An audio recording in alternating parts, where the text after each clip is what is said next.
Hey, there, it's me, Eden. If you are new to the channel, then please subscribe to my channel and visit my Patreon page for early access. Link in the comment, thanks. Back home again, Sunday evening, and I was at the Holdings house, changing clothes to become Mark again. I sat at Sarah's vanity, just wearing my panties, slip, and bra, wiping the nail polish off my fingers. Suddenly, I started crying. Sarah swung over on her crutches and sat down on the bench beside me and hugged me. She had taken her leg off earlier because she was tired and the physical pressure of the prosthesis was bothering her. There, she consoled me. Her tears were flowing, too. You got more emotionally involved with Roger than you thought you would, didn't you? We both did, I guess. We cried and hugged a while. Finally, I started wiping makeup from my face with cold cream. It bothers me so much, I started. I guess that doesn't make so much sense. I mean, we all knew it was going to happen, didn't we? He did, too. And so did his mother. And they all just lived with it. Dying, I mean. After a while, I got up, sniffling, and went into the bathroom to change into my jeans and sweatshirt. When I came back, the tears started to flow again. I guess that part of why I'm so upset is that I realize it could have been you. You had cancer. It could have killed you by now. When I was at the funeral, there was one time that I thought, if it has to be anybody's funeral, I'm glad it's Roger's and not Sarah's. Then I felt so guilty to even think such a thing. Then I felt even more scared. Don't feel bad. Every time we talked with Roger before he died, I had that same feeling, Sarah Beth told me. When we were back at Hope Haven, we all knew that death was somewhere just off stage, and nobody knew who would cue it in. Would it be Roberta? Wendy? Roger? Me? If you weren't with me, Mark, or if Annie wasn't with me, I couldn't have slept at night at all. I had rejoined Sarah on the vanity bench. It's funny. All the time we were there, we hadn't talked about death. It was as if we said it might happen. Sarah, just promise me something, will you? I asked. If I can. Live to be really, really old, okay? I leaned over and kissed her freckled nose. Only if you will, too, and if we can always be together, she said, kissing mine. I will love you forever, Sarah Beth. I will love you forever, Mark. We dried each other's tears, kissed again, I finished changing back into Mark, and I drove home. Normal. We knew that life would never get back to normal again. We also knew that we had to build a new normal. The next day, we were back at Fort Russell High. I was Mark and had to remember to act like Mark. We had to work hard to catch up on homework that we missed during our trips to Westview and Cameron. Football season had ended, and basketball was picking up steam. We tried to make it to a few games. Sarah Beth's old friends still hadn't become comfortable with the new Sarah Beth yet, but Joni, the girl with spina bifida, was fast becoming a close friend. A couple of weeks after Roger's funeral, the Monday before Thanksgiving, it was a warm day for November and I bicycled a few miles after school and swung by Sarah's house. She and Joni were both up on the porch, sitting in their wheelchairs. Hi, you two. I called out. They both smiled and waved me up to the porch. Joni grinned. I just thought of something, she said. We all get around on wheels. Except yours are inline and ours are side by side. Her hands gestured down to the wheelchair wheels. The wind picked up, so we all went inside to Sarah's room. Mrs. Holding was puttering around the corner in the kitchen. One reason that I like to visit you, Sarah, is that it is so handy to get around in your house. They did a nice job of remodeling it for you. Yeah, Sarah answered. And they were my dad, mom and sister, and Mark's folks. No professionals at all, except for some of the plumbing fixtures.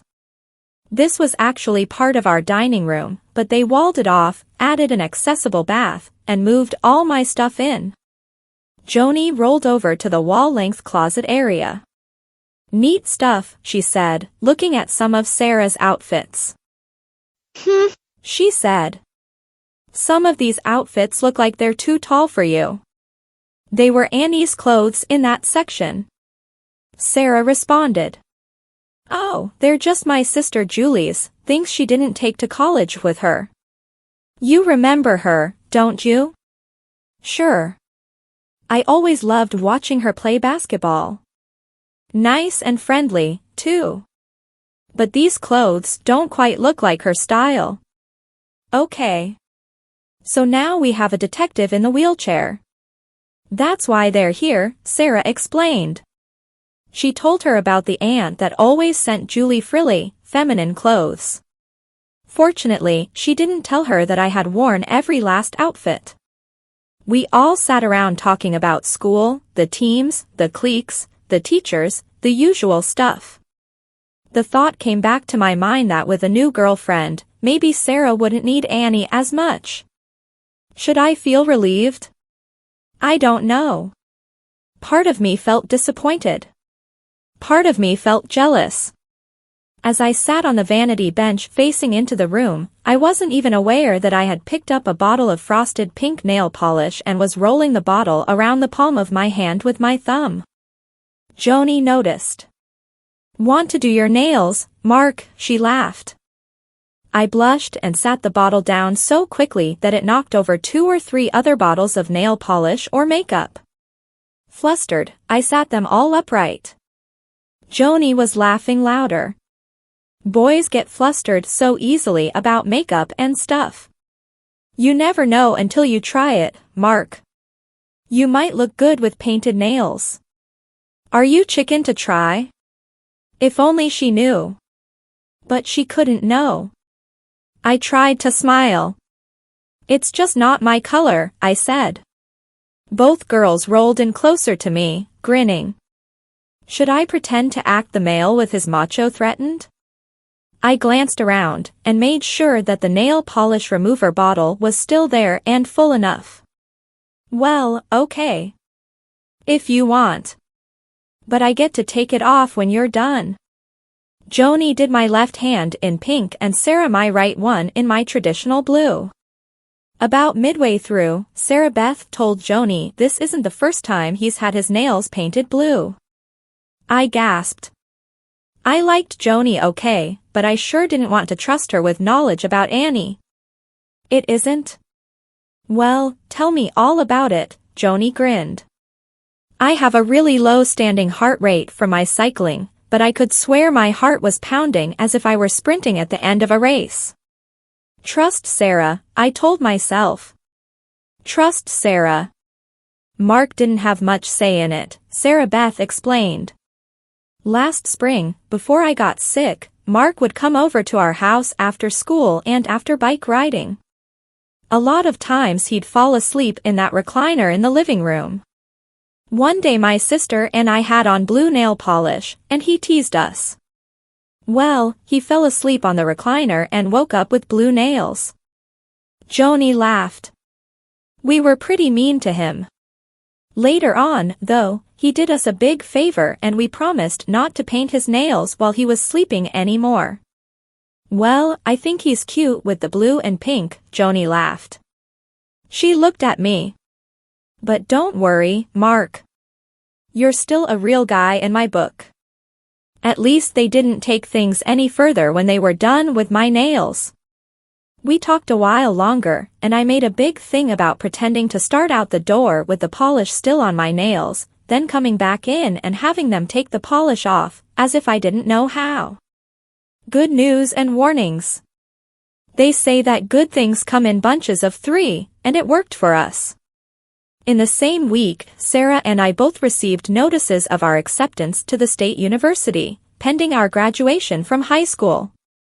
The third piece of news was even better. Sarah Beth was through with chemotherapy, we hoped for good. Her test results from the local hospital showed no evidence of recurring cancer. Sarah was scheduled to go back to the Children's Hospital at the university for more sophisticated tests in early December. We agreed that I would make the trip with Sarah and her mother, and that Sarah Beth and Annie would visit Roberta. The little girl was still in the hospital, but out of the isolation setting. Again, good news, her body was not rejecting its new heart. Sarah was initially happy and excited at all the news, but in a few days she was in a funk almost as blue as my nails. She would sigh a lot, not talk much, and generally act more depressed than I had seen her since the first few weeks after her amputation. She didn't act angry at me or anyone else, just low. She got up in the morning, dragged through school, went home, napped, and studied a bit in the evening, or just stared at the tube. "Would you like a visit from Annie?" I asked her one day. "You haven't said anything about her for a while, but I'm sure that she could arrange a visit." "No," she almost shouted. She paused, then lowered her voice. "I can't depend on Annie forever. That's not fair to you, or to us. I'll be glad to have Annie's company when we go visit Roberta, but that will be enough. Thanks for asking, though. You are one sweet guy." She kissed me, but without much passion. Later that day, she told me, "I'll be okay, Mark. I really will." The doctor told me that a lot of patients have a big emotional letdown when they finish with chemotherapy. "Letdown?" I asked. "I'm not doubting you or your doctor, but it seems like you'd be relieved that it's over. Delirious, even." "It seems that way," Sarah admitted. "And I am glad that the chemo is finally over. I wouldn't wish it on my worst enemy. But Doc Wainwright said it's like soldiers in a war. They've focused themselves so long on survival and victory that when it's done, they have to change gears mentally and find a whole new way of approaching life. It was so wonderful to hear that the cancer may be gone, but now it kind of sets in that for the rest of my life, I'll just be a girl, a woman, with a big limp, not able to keep up with anybody. People will stare at me and wonder what's wrong, or they'll pretend not to see me. And I keep on feeling that if we do get married." "When we do?" I interrupted. "Okay, when we do, I'll hold you back and eventually you'll resent me for it." Well, from there, I gave her my pep talk. I knew it wouldn't cure her blues in general, but I could reassure her about how I felt, and about our relationship. "And one thing that you need to think about," I added, "is that now that we're admitted, if we get good scholarship help, we can get married next summer. How does August sound to you?" That earned me a kiss. She must have liked the idea. I know that I did. We dreamed aloud about the possibilities, and agreed to ask Reverend McGrail to come help with the service. "I have a goal," Sarah said. "I'm going to walk down that aisle without a cane or crutch. I might have to lean on Dad's and your arm a lot, but I'll be up there without a prop, unless you count this, of course." She tapped her prosthetic leg. It was good to see her cheerful again, at least for that evening. Mr. Holding was home that weekend. He had been away a lot, driving his semi the maximum hours possible to help pay medical bills for Sarah. "Are you doing anything this evening, Mark?" he asked. I told him no. "Why don't you come along with me for a little fishing after supper?" We had gone fishing a few times through the years, but it had been a while. "Sure," I said. It was just the two of us. I volunteered to drive, and took the Jeep. We drove to a river access east of town, across the railroad tracks. I drove down to the gravel bar, and then we hoofed it 50 yards through the willows. We had a little luck, mostly catfish. In his slow drawl, Mr. Holding told me some good trucker stories, and we had a few laughs. To our west beyond the city, the foothills fell into purple shadow, while the mountain peaks still glistened from light from the hidden sun. He was quiet for a while. He shifted a bit, and his mouth turned down like he was trying to find the right way to say something serious, something he didn't really want to talk about. "I hear you got made," he finally blurted out. I didn't know for sure what he meant. Was he talking sexually? What do you mean?" I asked. "Oh. I'm sorry. I meant like getting found out, not like the other way. Mrs. Cameron. You know." He sipped from his beer can. "The missus told me about it. Scared me to death, did it you?" Yeah. "It was pretty scary, but she's a classy lady." "She handled it better than I thought she would," I admitted. "If she hadn't been so classy," Mr. H reflected, "you and Sarah both could have been in real trouble. I know if I had a son, and you're like a son to me, Mark, and I found out that a girl he dated and kissed was really a guy, I might have done something really bad." I started to remind him that it was his wife who told who Annie really was, that she could have just said that Annie was a family friend or cousin or something. But I knew that if she had lied and gotten caught in a lie, it would have only made things worse. Yeah. "It scared me to death to do that for Roger," I admitted. "But if I hadn't, the poor guy would have been, well, I don't know." "Mark, I'm not saying that you shouldn't have done it. What I'm trying to say is that it could have gotten you and Sarah Beth both into trouble." He shook his head and watched his fishing line, just glancing over to me. "Sarah Beth?" I wondered.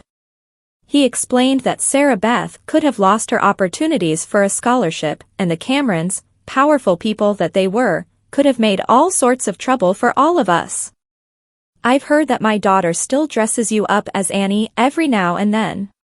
Now that she's home and everything, and planning to marry you, it might be a good idea just to stop this Annie business for once and for all. I worry for you if you get caught." He still looked out toward the river as he talked. "But I have been careful, I just don't wander around in a dress, for heaven's sake," I protested.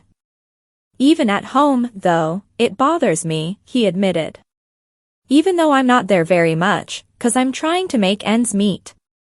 I know Sarah Beth loves you like anything, but I wonder if she'll respect you if you keep on being her own Barbie doll." "Sir," I responded. "Annie hasn't been around much for a while. There's still some people like Roberta who need her from time to time, and sometimes Sarah Beth still needs Annie. She's been a lonely young woman. So I can't say that I'll never be Annie again, but I'll try to avoid it. Please." That was all he said. It was getting dark enough that we reeled in our lines, pulled in the stringer, and walked back to the Jeep. Less than a week later, after dinner, my dad coughed and mumbled, and he asked me to try and stop being Annie. "It's just getting out of hand," he told me. "I'm afraid it will get you into trouble sometime, or beaten up, or raped, or killed. Or I'm afraid that you might get to liking being Annie too much." "What?" I asked. "I'm glad that you want to be Sarah's husband. But I don't think I could handle it if you became someone's wife someday." I had done a little research on the internet and tried to explain to him that transsexuals had a strong desire to become a member of the opposite sex even in childhood. I didn't have that desire. I was comfortable being in the role of Annie, but it was just a role. I enjoyed being Mark, and I wanted to be the father of his grandchildren. Dad still came down hard on me, saying that he didn't want me to be Annie again, and definitely didn't want to see me being Annie again. I told him that I couldn't promise not to ever be Annie again, since that might involve breaking other promises, but I would try to respect his wishes. 2 man-to-man discussions in a week. It made me wonder if they had talked together or something. I also wondered if they had talked Sarah out of asking me to be Annie, and if that could be a part of why she was so bummed out and depressed. Please subscribe for the next part. and visit my Patreon page for early access.